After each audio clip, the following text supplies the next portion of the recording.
नमस्कार। बक्सर की बात संस्था के बैनर तले विशेष साप्ताहिक मिलन कार्यक्रम के तहत इस बार हमारे मुख्य अतिथि हैं बक्सर के वरीय अधिवक्ता एवं साहित्यकार श्री रामेश्वर प्रसाद वर्मा जी, जिन्होंने बक्सर की समस्या एवं उसके समाधान से अवगत कराया। वीडियो में बने रहें और जानिए श्री रामेश्वर प्रसाद वर्मा जी के बक्सर पर उनका विचार। आपके द्वारा बक्सर वासी बक्सर की मुख्य समस्या एवं उनका समाधान जानने का प्रयास करेंगे। वीरेंद्र पांडे जी अपने बहुत ही अच्छा विषय मेरे सामने रखा है और बक्सर जनपद की जो भावी पीढ़ी है, बक्सर जनपद की जो सामान्य जनता है, बक्सर जनपद के जो सामान्य लोग हैं, उनके चतुर्दिक विकास के संदर्भ में, उनके उत्थान के संदर्भ में और उनके मनोबल को बढ़ाने के लिए आपने जो अभियान चलाया है वो अपने आप में पांडे जी स्तुत्य है, प्रशंसनीय है और सराहनीय है। मैं अपना सौभाग्य समझता हूं कि आप पांडे जी मेरी कुटिया में आए और कुछ आप मुझसे बात करना चाहते हैं साक्षात्कार के क्रम में। तो मैं आपसे ये निवेदन करना चाहूँगा कि मेरी बात, चूँकि मैं एक प्रबुद्ध व्यक्ति हूँ और एक प्रबुद्ध व्यक्ति का ये दायित्व बनता है कि वह भावी पीढ़ी को उन तथ्यों की जानकारी दे, सामाजिक तथ्य, आध्यात्मिक तथ्य, ऐतिहासिक तथ्य, सांस्कृतिक तथ्य, इसकी जानकारी भावी पीढ़ी को होनी चाहिए, क्योंकि भावी पीढ़ी ही आगे चल करके अपने प्रक्षेत्र, अपने सामाजिक दायरे का विकास करता है और लोगों के लिए वह प्रेरक बनता है। बक्सर अपने आप में बहुत ही महत्वपूर्ण जनपद है।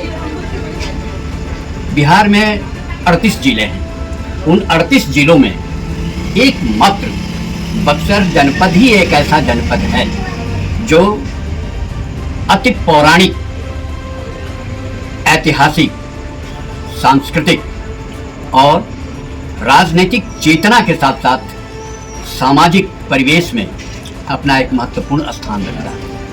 यह बक्सर ही है जो बिहार ही नहीं बल्कि यदि मैं कहूँ तो कोई अतिशयोक्ति नहीं होगी, संपूर्ण भारतवर्ष में यह बक्सर विश्व प्रसिद्ध तीर्थ स्थल के रूप में मान्यता प्राप्त कर चुका है। देखिए, सैलानी जो आते हैं बाहर से, विदेश से, मैंने देखा है, यहाँ के लोगों ने देखा है कि जब वो रामरेखा घाट पर उनका जहाज या वो जिससे अपने अभियान में आते हैं, उतर करके जब रामरेखा घाट की धरती पर पहुंचते हैं तो इसकी मिट्टी में वो लौटने लगते हैं, रामरेखा घाट की मिट्टी को उठा करके अपने सर पर रखने लगते हैं। मैंने सैलानियों को देखा है और कहते हैं कि we are very much fortunate enough to come at Buxar.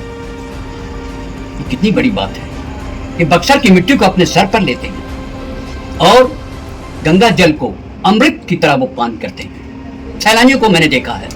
अब वो सैलानी जब हमारे जैसे प्रबुद्ध बुद्धिजीवियों से संपर्क स्थापित करते हैं तो वो हमसे कुछ मांगते हैं। क्या मांगते हैं? वो कहते हैं कि मे आई विजिट योर गेजेटियर सर, तो हम मौन हो जाते हैं, मूक हो जाते हैं, स्तब्ध हो जाते हैं, क्योंकि आज तक बक्सर का अपना गेजेटियर जन सामान्य के सामने प्रस्तुत नहीं किया जा सका है, न तो सरकार की तरफ से न जिला प्रशासन की तरफ से। और मुझे ये कहने में तनिक संकोच नहीं है कि बक्सर जनपद के चाहे वो विधायक हो या माननीय सांसद हो अथवा इस जनपद से मंत्री बन करके बिहार सरकार में अथवा केंद्र सरकार में जाकर के महत्व बढ़ाते हो अपना भी और इस बक्सर जनपद का भी, लेकिन बक्सर का अपना गेजेटियर हो। बक्सर तीर्थ स्थल तो कहते हैं कि विश्व तीर्थ स्थल है, लेकिन बक्सर को आज तक अपना प्रतीक चिन्ह नहीं मिला। हम क्या जवाब देंगे भावी पीढ़ी को? भावी पीढ़ी भी जानना चाहती है बक्सर के इतिहास को, और बक्सर का इतिहास तब तक 100% किसी के सामने नहीं आ सकता है जब तक कि उसका अपना गेजेटियर नहीं होगा। आप कहते हैं, बड़े गर्व के साथ कहते हैं कि बक्सर को मिनी काशी बना दिया जाए। क्यों मिनी काशी बना दिया जाए? मैं ऐसे लोगों को बताना चाहता हूँ कि ये जो बक्सर है इसका पौराणिक नाम सिद्धाश्रम रहा है और सिद्धाश्रम प्रक्षेत्र रोहतास के प्रथम छोर से लेकर के काशी के अंतिम छोर तक सिद्धाश्रम ही था। और इसी सिद्धाश्रम प्रक्षेत्र में 88,000 ऋषि तप तपस्या कर सिद्धि प्राप्त करते थे। और उनके साथ साथ सतयुग में, उससे भी पूर्व सृष्टि के प्रारंभ में देवादिदेव महादेव भी इसी सिद्धाश्रम प्रक्षेत्र में तप करते थे और संन्यास ग्रहण करते थे और धर्मदानी थे। और इसी सिद्धाश्रम प्रक्षेत्र में माता सती को उन्होंने पत्नी के रूप में ग्रहण किया था। इसी सिद्धाश्रम प्रक्षेत्र में भस्मासुर का अंत हुआ था, जबकि हमारे देवादिदेव महादेव भगवान शंकर ने उनको आशीर्वाद दिया था कि जिसके सर पर हाथ रखोगे वो भस्म हो जाएगा। और वह दैत्य दुष्ट स्वयं जिसने उन्हें आशीर्वाद दिया था, वरदान दिया था, उन्हीं को भस्म करने के लिए तत्पर हो गया था। लेकिन भगवान विष्णु, ये कथा आई है धार्मिक ग्रंथों में कि भगवान विष्णु स्वयं सती का स्वरूप धारण कर भस्मासुर को रिझाए और एक नृत्य के क्रम में स्वयं भस्मासुर ने अपना हाथ अपने सर पर रखा और भस्म हो गया।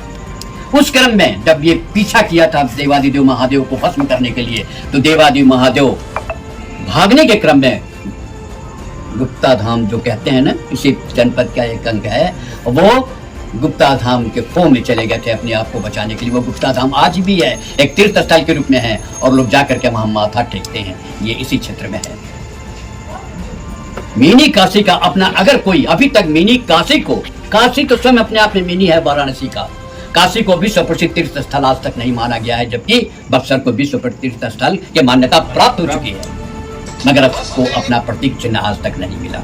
मैं चाहूंगा कि आपकी जो संस्था है, आपका जो अभियान है, इस अभियान के माध्यम से आप भी मांग उठाएं और प्रेरित करें केंद्र सरकार को, बिहार सरकार को और अपने इस जनपद के माननीय विधायकों और सांसदों को तथा इस जनपद के जो मंत्री हैं, चाहे बिहार सरकार के हों चाहे केंद्र सरकार के हों, और जो इसके राजनीतिक अपने आप को कहते हैं कि हम राजनेता हैं, उनसे भी आप आग्रह करें कि आप बक्सर को अपना गैजेटियर दिलाने के लिए, बक्सर को अपना प्रतीक चिन्ह दिलाने के लिए वो कृपया आह्वान करें, प्रयत्न करें और लोगों को जागृत करें और बक्सर की महत्ता को दिग्दर्शित करें।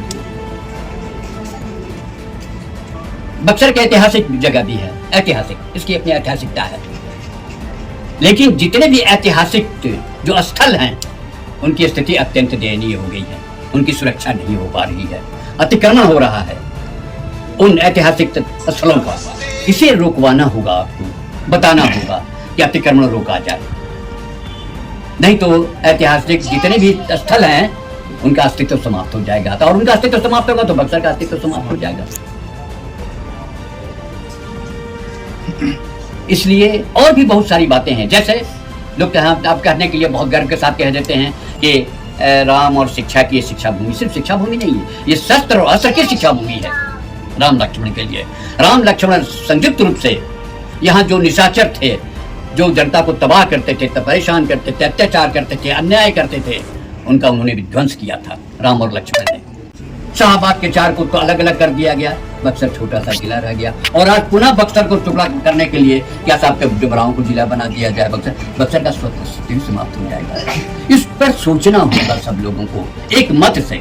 बक्सर को अगर महत्व दर्शाना चाहते हैं, सैलानी आते हैं तो काशी नहीं जाते, वाराणसी जाते हैं, लेकिन काशी में नहीं जाते सैलानी, बक्सर आते हैं। बक्सर का एक ऐतिहासिक महत्व है, सांस्कृतिक महत्व भी है। कैसे सांस्कृतिक महत्व है? देखिए, आपकी बक्सर की बेटी आज प्रधानमंत्री बनी हुई है विदेश में, कमला प्रसाद कहाँ की प्रधानमंत्री बनी है? ट्रिनिडाद की। ये बक्सर की बेटी है, टाड़ी प्रक्षेत्र की। एक मिसाल है, आप देखिए चिरामनपुर के अखौरी अच्युतानंद प्रसाद सिन्हा के नाम पर अमेरिका में जो सबसे बड़ा पर्वत है उसका नाम है प्रोफेसर डॉक्टर अच्युतानंद अखौरी, जो अमेरिका का सबसे बड़ा पर्वत है, इसलिए वो विद्वान और आज भी हैं अखौरी अच्युतानंद प्रसाद सिन्हा, जो आज जो कहते हैं ना कि बड़े विभिन्न प्रकार की बीमारियों का ये अनुसंधान कर रहे हैं, जिसमें विशेष करके अर्थ जो ये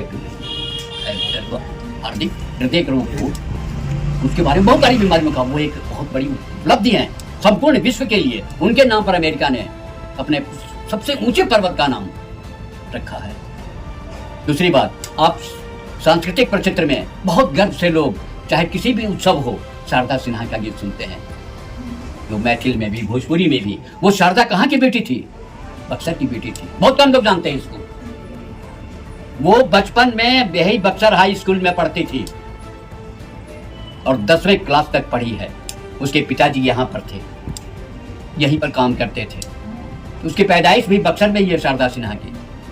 शारदा सिन्हा यहाँ पर बक्सर में आई थी और उसने खुले मंच से आह्वान किया था कि मैं बक्सर की बेटी हूँ, मेरी पैदाइश बक्सर में हुई है, मेरी प्रारंभिक शिक्षा बक्सर में हुई है, इसलिए मैं बक्सर की बेटी हूँ। मैं मैथिल नहीं हूँ, मैं भोजपुर की बेटी हूँ। और तीसरी बात मैं कहूँगा कि आज देखिए भाषाएं बहुत हैं, लेकिन जो भोजपुरी भाषा है, भोजपुरी भाषा भाषी क्षेत्र आज 30 करोड़ से अधिक लोग हो गए हैं। केवल 1.5 करोड़, केवल 10 लाख की भाषा भाषी क्षेत्र के लोगों की भाषा जो है वो संविधान के 8वीं अनुसूची में स्थान प्राप्त कर चुकी है। लेकिन जो 30 करोड़ की भाषा है भोजपुरी, वो आज तक करा रही है संसद के दरवाजे पर बैठ करके, लेकिन उसे अभी तक संविधान की 8वीं अनुसूची में सम्मान नहीं मिला, वो स्थान नहीं मिला।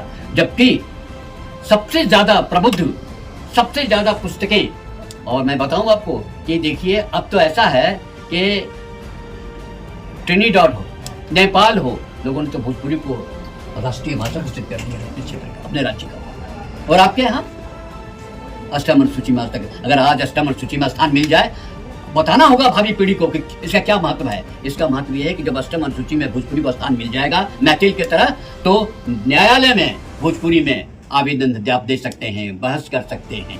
आप मैट्रिक से लेकर के और डिलीट तक, जो आप डिलीट करते हैं, पीएचडी करते हैं, आप भोजपुरी भाषा में लिख करके कर सकते हैं। आप बीए एमए कहीं भी, आप केवल हिंदी में नहीं भोजपुरी में भी लिख सकते हैं, आपको छूट मिल जाएगी। आप जो आज अभी देखिए एक अभी जो शपथ ग्रहण हो रहा था, तो एक मिनिस्टर साहब सोचे कि हमरा भोजपुरी में ले, तो रोक दिया गया, नहीं आप नहीं ले सकते शपथ भोजपुरी में, इसलिए कि 8वीं अनुसूची में भी बक्सर में भी नहीं आई है भोजपुरी। अगर 8वीं अनुसूची में भोजपुरी आ जाएगी तो लोग शपथ भी लेने लगेंगे भोजपुरी में। बहुत सारी बात, अब जबकि नहीं है, लेकिन देखिए आज भी कुछ हमारे पांडे जी जैसे लोग, आपके जैसे लोग के प्रयास से ये जो टीवी चलता है ना, बिहार और झारखंड टीवी, वो 1 घंटा शाम को 4:30 से लेकर के 5:30 तक भोजपुरी में समाचार प्रसारित हो रहा है। पांडे जी जैसे ऐसे लोग हैं जो अपने संघर्ष के बदौलत ये प्रोग्राम दिलवा दिए हैं, समाचार भोजपुरी में प्रसारित किए। ये बताना होगा लोगों को। और देखिए 8वीं क्लास से लेकर के एमए तक भोजपुरी की कहानियां, भोजपुरी के लेख, भोजपुरी के आलेख पांडे जी जैसे विद्वान लोगों ने उसे प्रिस्क्राइब करा दिया है, लेकिन सरकार नहीं मान रही है, तर्क देना शुरू कर दे रही है। अभी माननीय प्रधानमंत्री श्री नरेंद्र भाई मोदी जी आए थे विक्रमगंज, उन्होंने क्या कहा था, हम आपन लोगन के प्रणाम करतानी। अरे आवाज आने लगी उधर से, भोजपुरी में बोलिए, भोजपुरी में बोलिए। हम आप तेरा हाथ तक सीख ले तब भोजपुरी बोला। ये प्रधानमंत्री की भाषा है। लोग चाहते हैं भोजपुरी में बोलने के लिए कि आप नेता हैं भोजपुरी पर क्षेत्र में आए, इसलिए भोजपुरी में बोलिए। ये सब आपको बताना होगा लोगों को। हम भोजपुरी पर क्षेत्र के हैं ना, हम अपने घर में भोजपुरी में बोले। अपनी माँ को माई कहने में आपको तरस नहीं होनी चाहिए। अपने पिताजी को पापा नहीं पिताजी कह सकते हैं, दादाजी कह सकते हैं अपने बाबा को, क्यों नहीं कहते हैं? आप अपने घर में भोजपुरी नहीं बोलते, हिंदी और अंग्रेजी में बोलने शुरू कर देते हैं। एक उदाहरण मैं देता हूँ, जब राष्ट्रपति थे डॉक्टर राजेंद्र प्रसाद जी और राष्ट्रपति बने तो जीरादेई के कुछ नौजवान उनसे मिलने के लिए गए थे, और जब वो मिले तो हिंदी में बोलने लगे। राजेंद्र बाबू चुपचाप बैठे हुए थे, लग रहा था कुछ सुन ही नहीं रहे हैं। और तब राजेंद्र बाबू ने कहा, सर हम लोग कुछ कहने के लिए आए हैं। तो हमने की सुना तारा लोग के बात आई, बारह लोग जीरादेई से हिंदी अंग्रेजी में बता लोग। राजेंद्र बाबू तारा लोग के बात नहीं सुना। अब तो लोग चाहता तो राजेंद्र बाबू से कुछ चाहता लोग या कुछ मिल जाओ तो भोजपुरी में बतिया बोलो। ये राष्ट्रपति की, देखिए वो राष्ट्रपति थे राजेंद्र बाबू। दूसरी बात, इसी जनपद के सपूत मुरार के माटी के लाल डॉक्टर सच्चिदानंद सिन्हा, वो भी भोजपुरी के हिमायती थे। वो चाहते थे कि जो कोई भी हमारा से मिले के आवे या हमारा क्षेत्र के, हमारा जिला के, तो भोजपुरी में बतियावे। और देखिए ये डॉक्टर सच्चिदानंद सिन्हा, जो बिहार में हम कहते हैं बिहार को बनाने में डॉक्टर सच्चिदानंद सिन्हा ने पहल की थी, जो कि इसी बक्सर जनपद की मुरार की माटी के लाल थे। वो ये बताना होगा भावी पीढ़ी को कि किसका योगदान है। साहित्य के क्षेत्र में सबसे बड़ी जो साहित्य का शिव कहा जाता है, शिवपूजन शाह है, आपके इसी यूनिवर्सिटी के रहने वाले थे। पत्रकार में देखिए, सबसे बड़ी पत्रकारिता में भी अगर मैं कहने लगूं तो रात बीत जाएगी, दिन बीत जाएंगे। ऐसे अनेक तथ्य हैं जो दर्शाने के लिए काफी पर्याप्त हैं कि बक्सर का महत्व और दूसरे जनपदों से सबसे ज्यादा है, काशी से ज्यादा है। इसलिए बक्सर को मिनी काशी के रूप में हम स्वीकार करने के लिए तैयार नहीं। बक्सर मिनी काशी नहीं है, बक्सर संपूर्ण काशी है। और काशी बक्सर में समाहित है, बक्सर काशी में नहीं समाहित है। क्योंकि बक्सर भी सिद्धाश्रम बक्सर है, बक्सर सिद्धाश्रम है, काशी भी सिद्धाश्रम है, सिद्धाश्रम काशी है। और काशी की अपेक्षा बक्सर का ज्यादा महत्व है। और कुछ अगर रामेश्वर प्रसाद वर्मा जी के विचारों से हमें बक्सर को देखने का एक नया नजरिया मिला। अगर आपके पास भी है बक्सर को लेकर आपका कोई विचार तो आप हमसे साझा कर सकते हैं। धन्यवाद।